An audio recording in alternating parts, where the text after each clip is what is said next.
In the following scene, he's driving to the town when the car gets a flat tire. While waiting for a tow truck to arrive, he notices a missing poster on a notice board.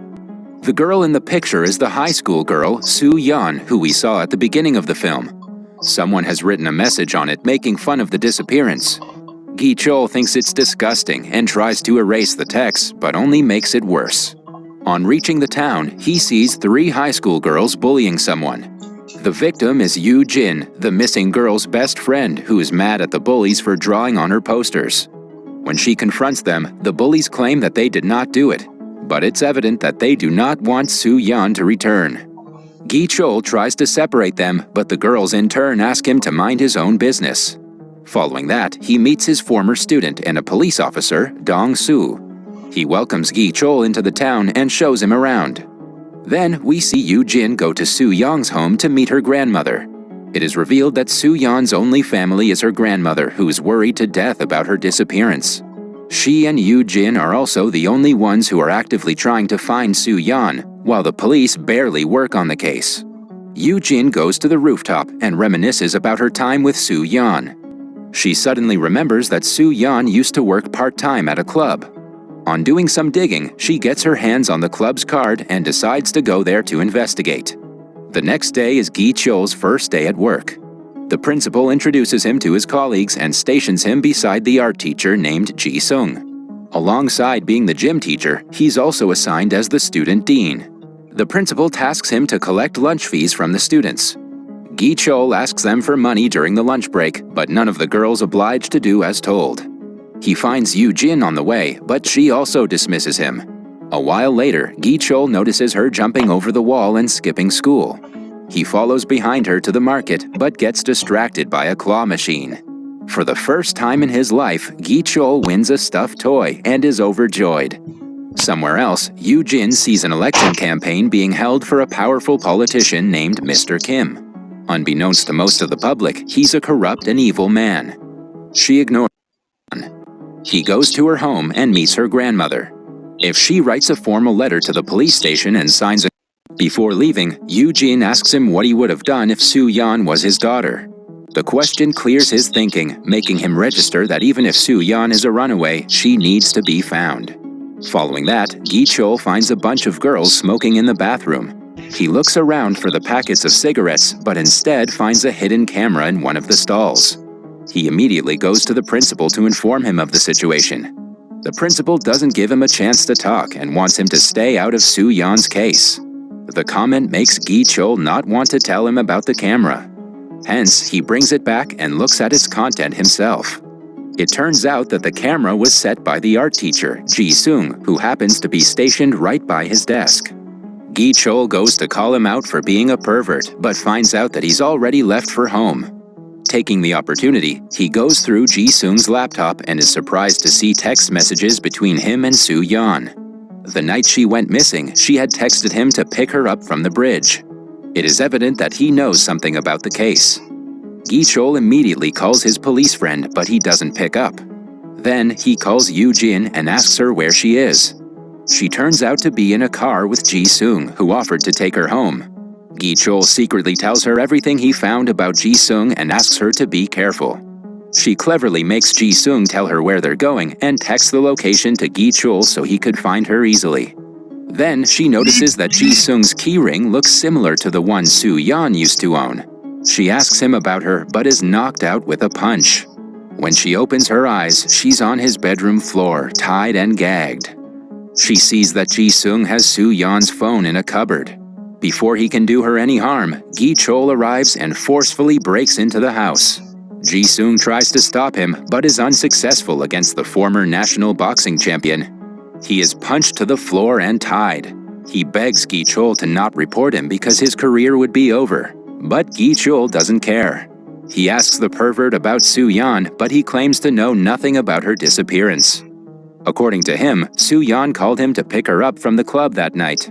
He was driving her home when she got a call from someone else and asked to be left at the gas pump.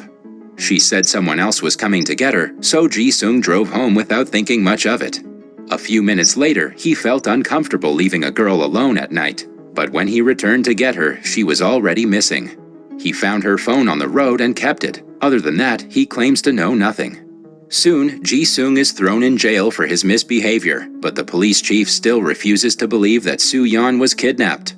Even when Gi-chul insists they should work on the case harder, he dismisses the conversation. After Gi-chul leaves, we see the chief calling someone and asking them to be careful. This proves that there is someone else involved in the kidnapping, and the chief is helping them. At school, the principal calls Gi-chul to his office and fires him for taking too much interest in Soo-yeon's case. It is clear to Gi-chul that everyone in the town is trying to hide what happened to her. Before he can think of the next move, his police friend Dong-soo calls him to a location immediately. On arriving, Gi-chul sees Soo-yeon's dead body being escorted into an ambulance. Yoo-jin breaks down crying at the death of her dearest friend. Gi-chul understands that the killers must be targeting Yoo-jin as well, because she is the biggest threat for them at the moment. They go to the hospital to meet Soo-yeon's grandmother, who is sick. Her condition gets worse when she is informed of her granddaughter's death. Somewhere else, Dong-soo overhears his superiors talking and discovers that the chief is taking money from someone to keep the case hidden. He decides to do his own investigation and steals Soo-yeon's phone that was found earlier. After repairing it and going through the texts, he sees that Soo-yeon had talked to a woman from the club named Isul. He informs Gi-chul about the lady, but right after the call, someone knocks him out from behind. Gi-chul then goes to the bar and meets the lady. On being insisted, she reveals that Soo-yeon used to be a part-time singer at the club. The night she disappeared, the politician Mr. Kim, the bar's chairman, and the police inspector had gathered at the club. While she was performing, she got a call from the hospital saying that her grandmother was sick. She asked the chairman for permission, but he started to misbehave with her. Eventually, she ran away while being pursued by the bar's owner. Isul doesn't know what happened to her after that. The bar owner and his men attack Gi-chul, but he manages to fight them all. When only the owner is left, he asks the man why he killed Soo-yeon. Scared, the man admits that he followed Soo-yeon that night, but he was not responsible for her death. In fact, he found her in a public bathroom being strangled to death. The person who killed her was none other than Ji-sung. He is Mr. Kim's son and is not scared of anyone because of his father's influence. He was in love with Soo-yeon, and when she denied his advances, he killed her. After finding this out, an enraged Gi-chul calls Dong-soo and discovers that Ji-sung has already been released from the police station. This means Yoo-jin's life is also in danger.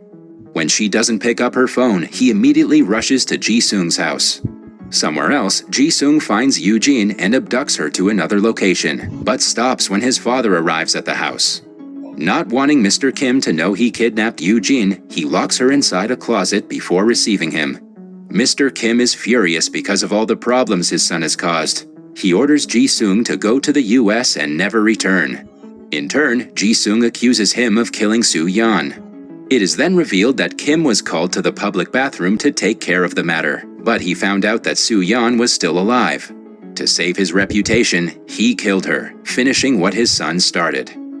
After he leaves, Yoo-jin attacks Ji-sung and manages to run outside, but he doesn't take long before catching up to her. He is seconds away from killing her when Gi-chul barges in and attacks him. After beating him to a pulp, he brings Yoo-jin to the hospital because she is severely injured. Somewhere else, Mr. Kim wins the election and is elected as the town's governor. He is now stronger than ever. Gi-chul sees the news on TV and is filled with anger. He drives his car to the highway and hits the car that Mr. Kim is in. After knocking out the driver, he walks to the politician who is shaking in fear by now. He tries to intimidate Gi-chul, asking him if he knows who he is, but Gi-chul could not care less about his status. The next morning, the truth about Kim and the police inspector makes it to the national news. They are arrested for Soo-yeon's murder. In the last scene, Gi-chul visits Yoo-jin at the hospital and leaves her the stuffed toy he won at the claw machine. He then moves to another city, hoping to start a new life. That was all from the video. I hope you liked it. Subscribe for more content like this and hit the like button to help us out. Also, leave a comment if you want us to recap your favorite movie. Until next time, take care.